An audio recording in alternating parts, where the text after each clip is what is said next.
Bonjour tout le monde, j'espère que vous allez bien. Vous êtes sur une vidéo budget du mois d'avril. Moi, c'est Virginie. Donc, avant que je vous fasse un petit peu le détail de mon budget, je vais faire une présentation de la famille. Donc, nous, on est trois. Moi, mon chéri et mon fils qui est en sixième. On n'a pas d'animaux parce que entre autres, on est allergique. Moi, j'aimerais bien avoir un chat, mais j'y suis allergique. Donc du coup, vous voyez, je m'achète, comme ça des petits stylos, tout choupinou, tête de chat. Donc j'adore. Voilà, on compense comme on peut, hein, on va dire. Ensuite, on n'a pas de crédit. On est propriétaire de notre maison principale, qui est une maison mitoyenne qui est à rénover. On a du coup terminé de payer, le crédit il y a maintenant 5 ans, c'était à l'entrée, du covid, c'est pour ça que je m'en souviens très bien. Donc c'était il y a exactement 5 ans, qu'on a terminé de régler nos mensualités, de notre crédit. On a 2 voitures, à nous, sans crédit non plus, une voiture pour mon chéri et une voiture, pour moi. Pourquoi? Parce qu'on travaille dans des endroits différents et on a besoin, de 2 véhicules, pour se déplacer. Jusqu'au mois dernier, on avait une troisième voiture qu'on avait gardée, suite à l'achat, d'une nouvelle pour moi. On avait gardé, finalement, cette voiture en substitution, la troisième voiture, mais en fait, on s'est rendu compte que ça nous coûtait, plus cher et qu'il était temps de, s'en débarrasser, on va dire. Donc du coup, gain sur l'assurance. Je crois qu'on payait 350 € pour cette voiture, donc on va avoir un report parce que du coup, vous savez que les assurances, moi je les paye à l'année, donc du coup les 3, ils vont environ nous rembourser 250 € et hem et qu'est-ce que je voulais dire d'autre? Écoutez, rien, on va passer, à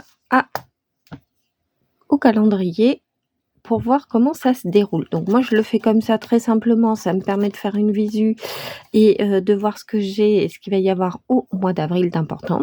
On part sur, 4 semaines. De toute façon, vous savez que moi je fais pas, de 5e semaine parce que, d'une, je trouve que c'est pas pratique, pour m'organiser. Je préfère, faire des semaines de 4 semaines, quitte à ce que donc là vous voyez ça démarrera, la première semaine démarrera ici à mardi, 1, 2, 3, 4 et ici vous voyez j'aurai 3 jours, mais c'est des jours où on va être en vacances parce qu'ici j'ai posé des congés.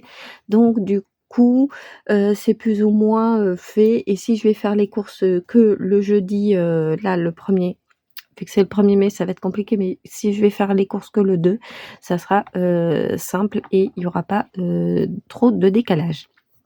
Donc ensuite, je me note un petit peu les choses que je dois faire et qui vont être importantes pour mon budget. Donc, Pâques, et le repas en famille, c'est-à-dire que je vais prévoir un petit peu plus sur, mon budget des courses pour prévoir, le repas en famille parce que tout le monde emmène un petit peu quelque chose. Pâques parce qu'il faut, que j'achète, les chocolats et puis les petites gourmandises ou, j'achète aussi des livres, à mes neveux donc voilà, Pâques. J'ai un défi qui est terminé donc ça c'est bien, mais ça veut dire qu'il faut que je les achète quand même. 28, 29, 30, je dois solder mes congés, donc je serai en vacances cette semaine-là. On doit faire l'entretien de la voiture. J'ai fait des tas de fautes. On doit faire l'entretien de la voiture, de mon chéri. La date est pas encore, positionnée, mais on doit la faire et j'irai prendre donc ça veut dire qu'il faut que je le mette dans mon budget. Le 1er avril, je dois déclarer l'URSSAF pour mon chéri, ça c'est son activité et du 21 au 30, il y a les vacances, scolaires de mon fils à prendre en compte. Ça veut dire, qu'on arrête les réveils.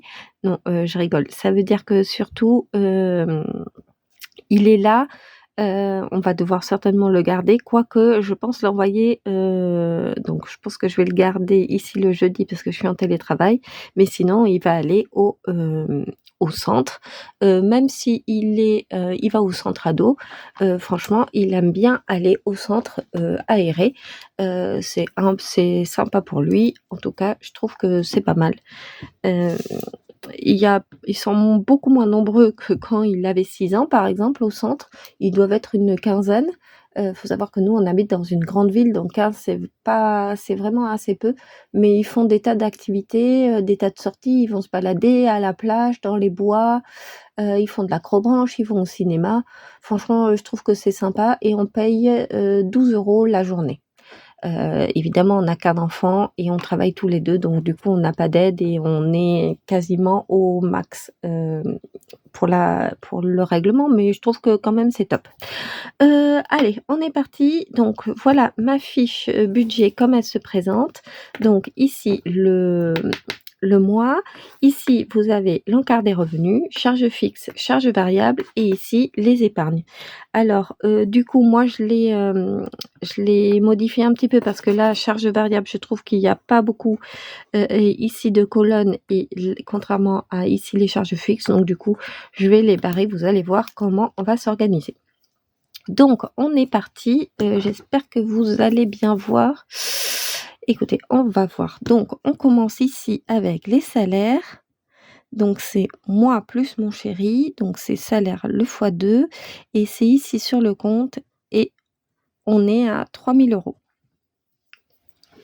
Moi, c'est 2003 et mon chéri, le reste.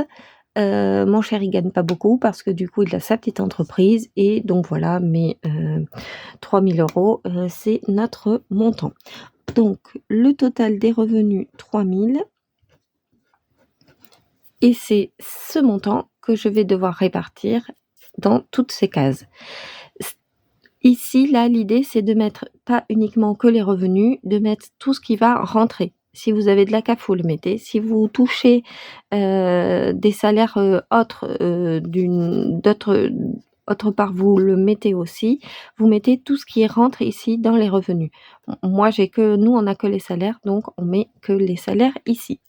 Ensuite, on passe ici aux charges. Alors moi, je vais les appeler ici. Ça sera les charges fixes. Les charges fixes, c'est tout ce qui passe sur mon compte bancaire. Donc, je ne vais remplir que cette colonne ici compte parce qu'ici, il n'y a aucune enveloppe dans les charges fixes que je vais vous présenter. Donc, il y a quoi? Les frais de banque. On est à 20 €. J'ai un compte, moi personnellement, à Boursorama. Mon chéri a un compte au Crédit Agricole personnel aussi. C'est son compte perso à lui. Et on a un compte joint à la BNP. Donc du coup, c'est ces frais que je mets ici. On n'est pas passé en tout dématérialisé parce que avec mon chéri, on a des appréhensions à mettre tous nos comptes, par exemple, chez Boursorama. Donc Boursorama, c'est moi. Crédit Agricole, c'est lui. Mais pour nos persos ou pour notre argent au cas où il arrive quelque chose, il faut savoir que nous, on est pacsé avec mon chéri. On a fait un testament il y a 2 ans chez un notaire parce que ça nous avait été vivement recommandé au cas où il arrive un pépin à moi ou à mon chéri pour pas qu'on ait des problèmes étant donné qu'on est propriétaire d'une maison, qu'on a des actifs sur nos comptes et qu'on a un petit garçon qu'on a un enfant et pour pas se déshériter l'un l'autre, on va dire, et pour pouvoir pas se déshériter, mais surtout pour pouvoir se protéger. Donc on avait fait un testament. D'ailleurs, ça m'intéresse de savoir si vous aussi vous avez fait un testament chez un notaire. Il faut savoir que c'est payant et si ça vous intéresse, je pourrais vous faire une vidéo là-dessus pour vous faire voir un petit peu ce qu'on avait mis dans les grandes lignes dans notre testament. On avait payé du coup, il me semble, il y a 2 ans, aux alentours de 200 € parce qu'il faut payer les 2 actes, un pour mon chéri et un pour moi. Donc voilà, pour s'assurer du coup au cas où nous arrive un problème, ça voudrait dire que notre compte à la BNP serait gelé ou bloqué en attendant que les papiers soient faits. Donc du coup, on a chacun nos comptes séparés et avec des sous qu'on y met dessus chaque mois pour pouvoir voir s'il y avait un problème. Je ferme ma parenthèse. Ensuite, on a EDF et 100 €. On chauffe, très peu, l'hiver. On habite dans le sud-ouest de la France, donc il fait quand même, froid, mais on chauffe au poêle à pétrole et donc voilà, ça nous convient très bien et il faut savoir que, nos amis nous ont conseillé de mettre une clim réversible pour avoir, la clim l'été et parce que vu qu'on a une maison à étage, il fait très chaud dans les étages, l'été, mais quand on regarde notre facture et quand on regarde leur facture avec la clim, on n'a pas du tout, mais alors du tout envie, de la mettre. Il faut savoir que nous, les panneaux solaires, c'est pas non plus une option puisque notre maison, vu qu'elle est je vous ai dit qu'on avait une maison mitoyenne, elle donne complètement au nord, une bonne partie de la journée, donc c'est pas une option non plus. Donc on reste comme on est et on met les ventilateurs, l'été. Ensuite, l'eau, on est à 40 €. Donc ça, je trouve que c'est bien pour l'eau. Ensuite, la mutuelle, j'y mets 50 €. Il faut savoir que là, la mutuelle, ça va augmenter. Moi, j'ai une mutuelle qui est prise en charge à 100 par mon entreprise, qui n'est même pas, qui rentre même pas dans mon salaire, ce qui est vraiment elle est prise en charge à 100 par mon entreprise, donc je la vois pas passer. Par contre, ça, c'est une mutuelle, c'est, plus une mutuelle en cas de décès pour moi, enfin, que j'ai sur ma tête pour mon chéri. On va faire la même chose à l'inverse, donc sur sa tête pour moi et là, mon chéri a des problèmes de mutuelle, donc du coup, on est en train de chercher une mutuelle pour lui et du coup pour mon fils. Donc ça devrait certainement nous coûter un peu plus cher ici la mutuelle. Téléphone, on a 3 téléphones, mon chéri, moi et mon fils. On est à 50 €. Je mets 50 € parce que ce mois-ci, mon fils a un petit forfait, de 5 € et il m'a fait du hors forfait, voilà, on lui a laissé, un jour pour aller à l'école et je pense qu'il a utilisé avec, ses copains. Non, même c'est sûr, il a utilisé alors qu'on lui avait dit qu'il avait un forfait qui était, très, très maigre. Donc du coup, il m'a fait un beau hors forfait de 20 €. Bon, OK. Donc il faut que lui, on lui modifie son forfait. Mon chéri, lui, vient de changer d'offre. Il faut savoir que nous, les téléphones et les offres, on change tous les ans à peu près. On fait des sans engagement, on achète le téléphone d'un côté et le forfait de l'autre. Franchement, c'est, nickel. Après, on n'a pas des téléphones qui coûtent 1 500 €, hein, on est d'accord qu'on se le dise, mais du coup, on est libre de passer et si au bout de 6 mois, on voit que le forfait nous convient plus et ben, du coup, c'est simple, on a juste à, le résilier et ça prend, c'est immédiat, quoi. Donc ça, c'est top. Mon chéri vient de trouver il était chez Coriolis, il vient, de passer chez Sosh. Ce qui a un petit peu casse-pied, on va dire, c'est, de rentrer son RIB, de rentrer le numéro RIO, du téléphone, de rentrer ses coordonnées quand on fait les bascules, de forfait. Mais franchement, mis à part ça, payer un forfait, à 60 ou 80 € par mois pour un seul téléphone, ça c'est non et ça fait bien longtemps qu'on a abandonné cette idée qu'on ne le fait plus. Dès qu'on voit que c'est intéressant, on passe à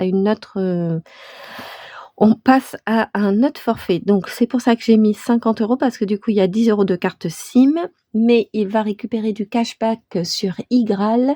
C'est 20 € qu'il devrait récupérer en cashback, mais sous, 4 à 6 semaines. Donc ça va pas être de suite. Je préfère le mettre comme ça et puis, le cashback, ça sera que du bénéf plus tard. Les assurances, on est à 200 €. Ça veut dire quoi les assurances? Déjà, on paye, les assurances maison, voiture, on a aussi une protection de la vie de tous les jours si on se coupe ou, si on tombe dans le jardin. On a une protection, et on a la protection, bon, juridique, comme tout le monde doit avoir. On paye du coup 200 € et on fait, une fois à l'année au mois de janvier pour, avoir, 5 on gagne 5.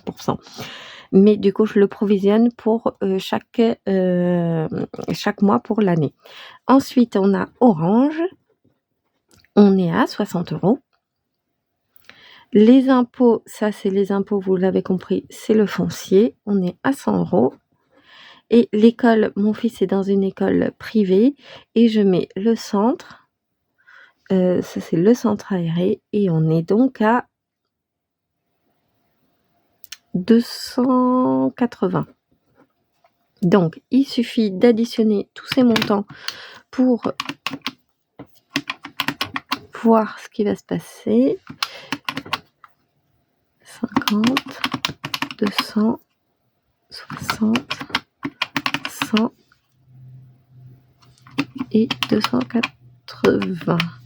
900 €. 900 et 900. Donc ça, c'est pas le variable, c'est le fixe. Je remplis directement, hop, que je vous mette. Donc 3000 ici. Les charges, donc ce sera bien des charges fixes, c'est bien 900. Ça, quoi qu'il arrive, tout ça, ce sera débité sur mon compte bancaire directement tout au long du mois. Ça commence environ le 2 du mois et ça se termine, je crois que j'ai mes derniers prélèvements du téléphone qui sont un peu tard, je crois que c'est le 18. Je trouve que c'est tard parce que ça fait du 2 au 18, je dois checker tous mes prélèvements. Mais du 18 au 30 ou 31 que ma paye tombe, je n'ai plus de prélèvement, tout est censé passer. Ça, quoi qu'il arrive ce mois-ci, ce mois d'avril, tout ça devra être prélevé. On passe maintenant aux charges fixes. Aux charges fixes, donc du coup, c'est pas les charges fixes, je m'inverse, c'est les variables. Chez moi, les variables, c'est quoi? C'est toutes mes enveloppes que je vais mettre ici et je vais vous faire un détail du coût de mes charges, du variable pour le coût. Donc, les courses, ça, on est d'accord, c'est de l'enveloppe. Je vais faire 200 € parce que ce mois-ci, le mois de mars, j'avais fait du drive et j'ai bien aimé. Par contre, je vais pas faire que du drive parce que pour être honnête avec vous, aller faire les courses en magasin, ça me manque et je trouve pas tous mes produits sur le drive. Même si j'ai fait plusieurs drives, j'ai envie de retourner un petit peu au magasin. Donc je me suis dit que je ferais 200 € en virtuel sur mon compte et 250 € sur les enveloppes. D'habitude, c'est 400, ça fait 200, 200. Là, j'ai mis 50 € de plus à cause du repas de Pâques, vous vous souvenez que je vous ai dit tout à l'heure. Ensuite, l'essence. L'essence, je mets toujours 100 € sur mon compte et 100 € en espèces. 100 € sur le compte parce que je trouve pas toujours des stations essence qui prennent l'espèce et 100 € en espèces parce que du coup, ça me fait utiliser mon enveloppe et ça, j'aime bien. Ensuite, je me mets shopping, 100 € et ça sera de l'enveloppe. Le resto, j'y mets aussi 100 € et ça sera en espèces. Le marché ou grand frais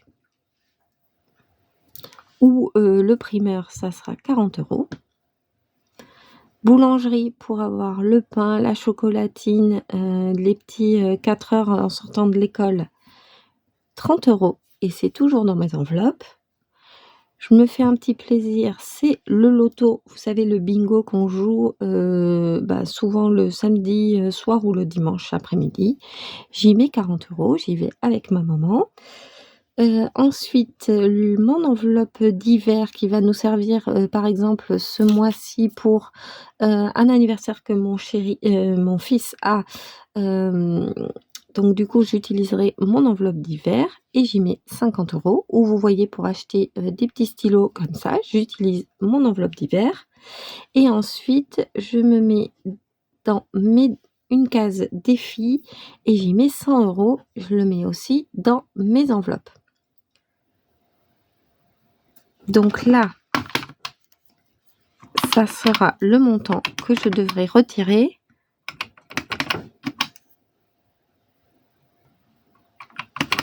« 70, 90 et 100. 810 € que je devrais retirer en espèces. Donc, hop, que je vous fasse voir. Ici, j'ai une petite case. Espèces à retirer ce mois. Je devrais retirer 810 €. Ce qui est bien avec ma carte, vous savez, j'ai une carte dorée et j'ai un plafond de 1 000 € par semaine. Du coup, c'est top, je peux retirer en une seule fois toutes mes enveloppes et vu que je fais mes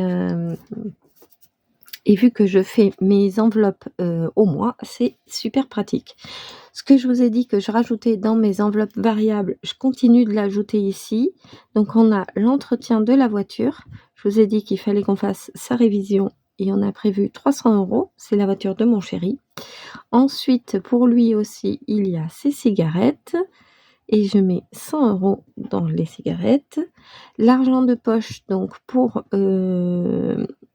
mon chéri et moi, donc ça c'est 100 €, on les met comme je vous ai dit tout à l'heure qu'on avait 2 comptes chacun. On met 50 €, on a 50 € qu'on met soit qu'on garde, soit qu'on met sur notre compte en banque personnel. Moi, je prends souvent mes repas, dans mon entreprise, enfin souvent le vendredi, on se fait des pizzas, des petites choses comme ça. Donc du coup, j'ai mis 30 € pour, ça dépend aussi si j'achète les chocolatines pour mes collègues, quand c'est mon tour ou des petits gâteaux, des choses comme ça. Et j'y mets aussi le coiffeur, ça c'est pour mon fils et mon chéri, j'y mets 30 € parce qu'ils se sont trouvés un coiffeur qui est vraiment sympa et ça fait 15 € la coupe. Ça leur dure par contre, oui 1 mois, c'est bien. Franchement c'est top. Donc là, sur le compte, il y aura 200, 300, 600, 700, 800, 860 €. Mais ça, je les retirerai pas, c'est des sous qui resteront ici sur le compte, mais qui sont prévus. Donc ça, plus ça, on est à 1 610 € que je viens mettre ici dans mes charges. Ici, je vais les mettre là. Donc on est donc à 3000, ce qui est rentré. Là, on n'ajoute pas, on enlève les 900 € du compte bancaire qui vont passer et on enlève les variables. Il nous reste donc 490 € que je vais mettre en épargne. Et le solde, on sera à 0 en budget base 0. C'est quoique un budget base 0 qui est un petit peu tronqué, on va dire, parce que là, mes montants, c'est pas exactement les mêmes. Vous voyez là, par exemple, la banque, c'est 19 €. Là, l'eau, c'est 39,90 € et là, la mutuelle, je crois que c'est 48 €. Mais j'arrondis tout pour que ça fasse des chiffres ronds parce que je trouve que dans mon budget, c'est plus simple. Après, c'est pas pour les petites miettes qui va rester sur mon compte que ça va changer pour de fou mon compte. Épargne. Qu'est-ce que je mets en premier? Le fonds d'urgence, ça c'est ce que je fais dès que je touche mon salaire. On touche notre salaire, OK, ça veut dire qu'ici dans mon enveloppe compte, parce que du coup ça va directement sur les livrets, je mets 100 €. C'est ce qui fait aussi et ce que les experts préconisent et ce qui fonctionne à coup sûr et c'est certain. Avoir un fonds d'urgence, ça, obligatoire de l'avoir, on sait pas ce qui va arriver, dans le mois, on n'est pas devin et si on savait, ça serait top, mais on le sait pas et de se payer en premier. Se payer en premier, c'est ça, c'est mettre de l'argent de côté en premier. Si ça, c'est 100 € et si c'est plus généralement, si les 490 €, je ne les mets pas en épargne et si je les laisse sur le compte bancaire, vous pouvez être sûr qu'à la fin du mois d'avril, j'aurai, c'est sûr, ces 490 € n'existeront plus. Je ne sais pas dans quoi je les aurais dépensés, mais je les aurais dépensés, ils n'existeront plus. Alors que là, je sais exactement dans quoi je les dépense. Ensuite, livret A. Livret A, on en a 2. Donc je mets 100 €, c'est 50 € pour mon chéri, 50 € pour moi. Donc ça, franchement, on le déroge pas non plus. Livret A, mais cette fois-ci pour mon fils. D'ailleurs, est-ce que ça m'intéresse de savoir si vous aussi, vous mettez des sous de côté et sur quel compte, par exemple, est-ce que c'est un livret A ou autre pour votre ou vos enfants? Moi, j'y mets 50 € pour mon fils. Je trouve que c'est hyper important qu'il ait des sous pour ne serait-ce que le permis, ne serait-ce que pour plus tard. En fait, l'idée, c'est qu'il ait un bon un bon petit, des sous, à la fin, à sa majorité, qu'on puisse lui remettre, ses sous. Donc voilà, ils sont bloqués. Il sait qu'il a ce compte, mais il sait pas exactement combien il y a dessus. Vous me direz, il a que 11 ans, il s'en occupe pas trop. L'argent qu'il reçoit à Noël, c'est de l'argent, ou pour son anniversaire, par exemple, c'est de l'argent qu'il a, dans sa tirelire et qu'il aime bien et du coup, il peut l'utiliser, par exemple, quand il veut s'acheter des jeux vidéo, des choses comme ça. Mais par contre, ça, le livret A, c'est de l'argent que nous mettons sur son compte et qu'on ne touche pas et que lui non plus ne doit pas toucher. De toute façon, c'est un compte, auquel, moi et mon chéri y avons accès, mais on fait que du dépôt dessus. En plus, c'est pratique, c'est dans notre, banque, donc du coup, je fais des virements compte à compte et c'est gratuit, c'est top. Mais dites-moi, ça m'intéresse de savoir combien vous mettez, vous, sur, les livrets de vos enfants. Ensuite, on a anniversaire.